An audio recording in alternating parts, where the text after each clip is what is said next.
오늘 우리에게 주신 하나님의 말씀은 마가복음 15장 16절에서 23절까지의 말씀입니다.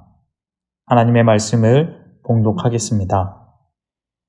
군인들이 예수를 끌고 브라이도리온이라는 뜰 안으로 들어가서 온 군대를 모으고 예수에게 자색 옷을 입히고 가시관을 엮어 씌우고 격려하여 이르되 유대인의 왕이여 평안할지어다 하고 갈대로 그의 머리를 치며 침을 뱉으며 꿇어 절하더라. 희롱을 다 한 후 자색 옷을 벗기고 도로 그의 옷을 입히고 십자가에 못 박으려고 끌고 나가니라.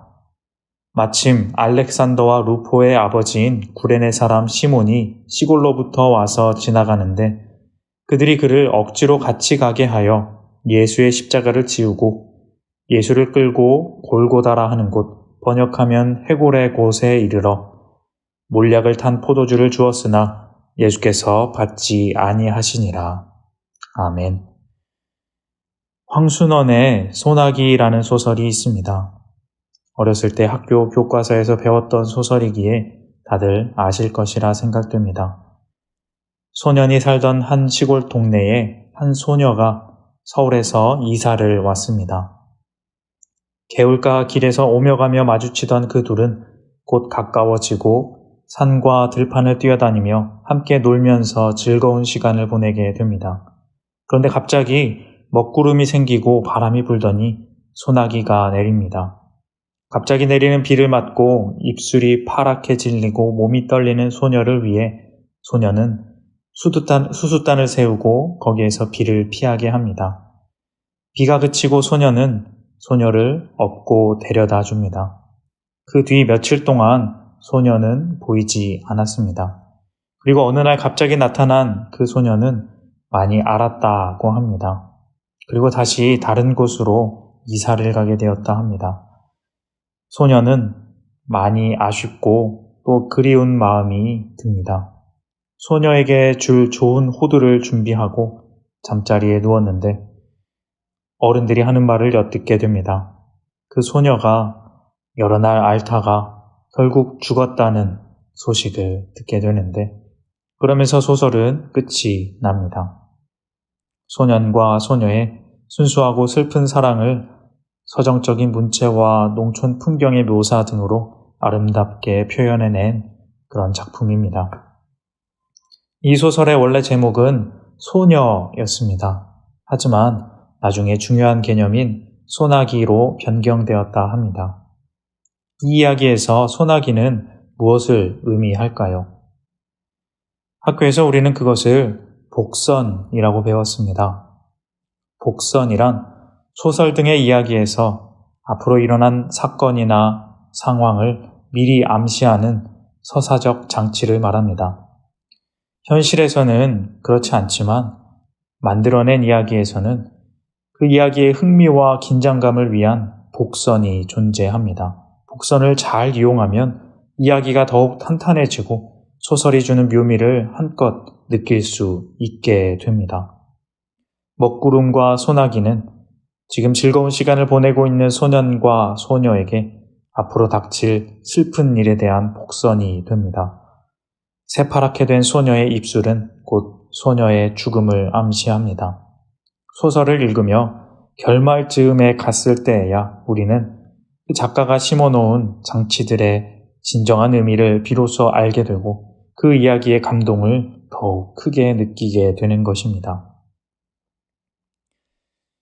성경은 하나님이 만드신 이 세상의 이야기라 할 수 있습니다. 하나님이 기획하시고 이끄시며 또 만들어 가시는데 우리는 그 이야기를 따라가며 그 은혜의 스토리를 알 수 있게 됩니다.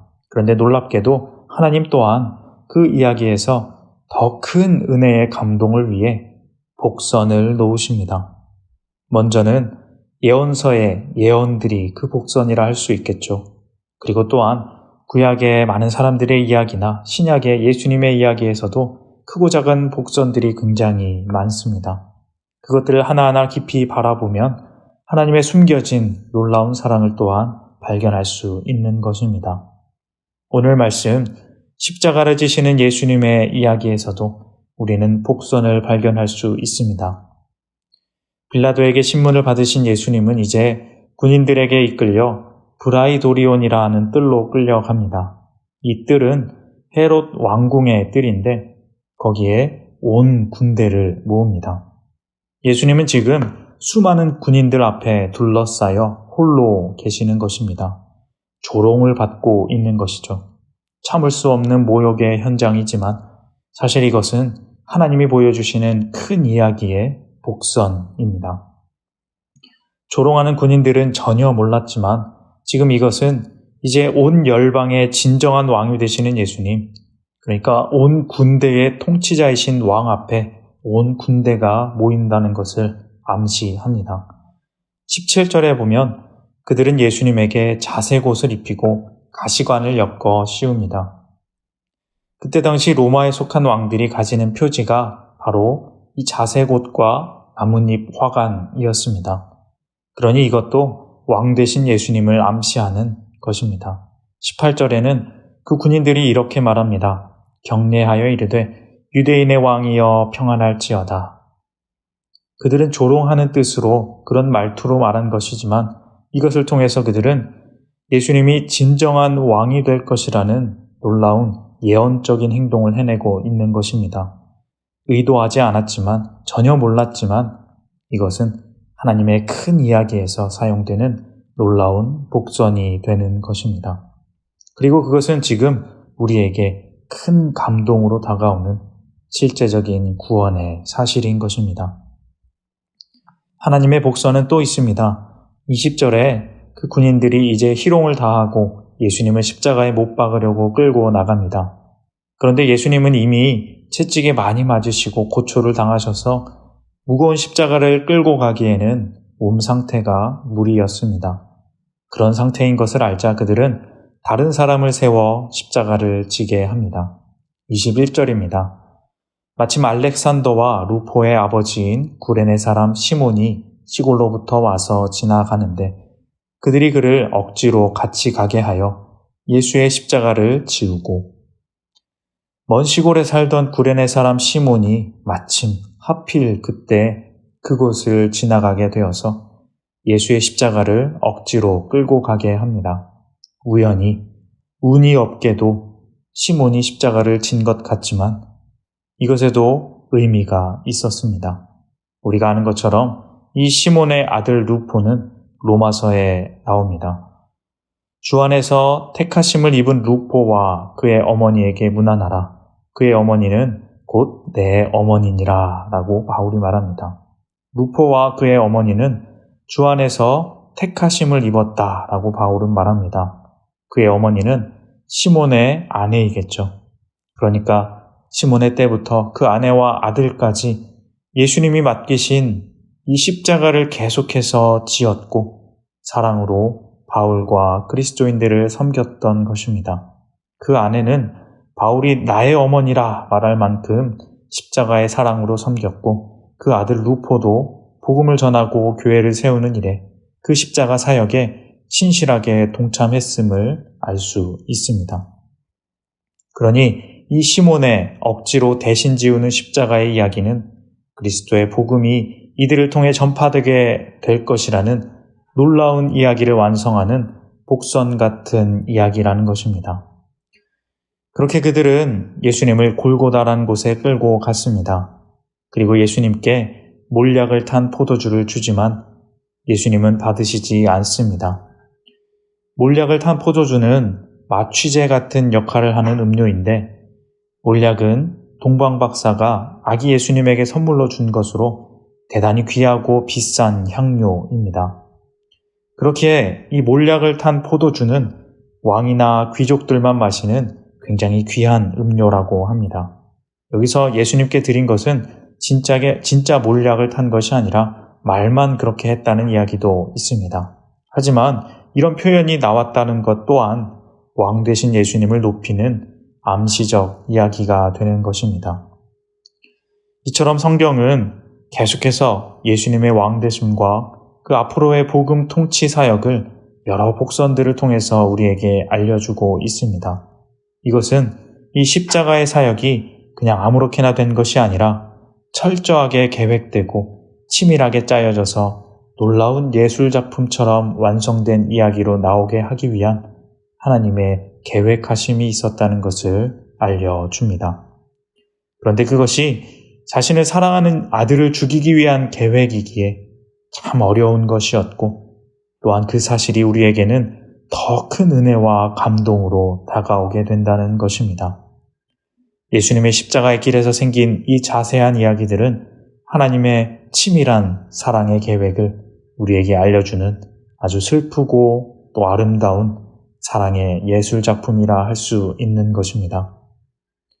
사랑하는 성도님 여러분, 오늘 우리는 사순절 첫 번째 주일을 지난 월요일을 맞이하고 있습니다. 사순절 하루하루를 어떻게 보내고 계신가요? 또 어떻게 보낼 계획이신가요? 우리의 삶에도 이야기가 있습니다.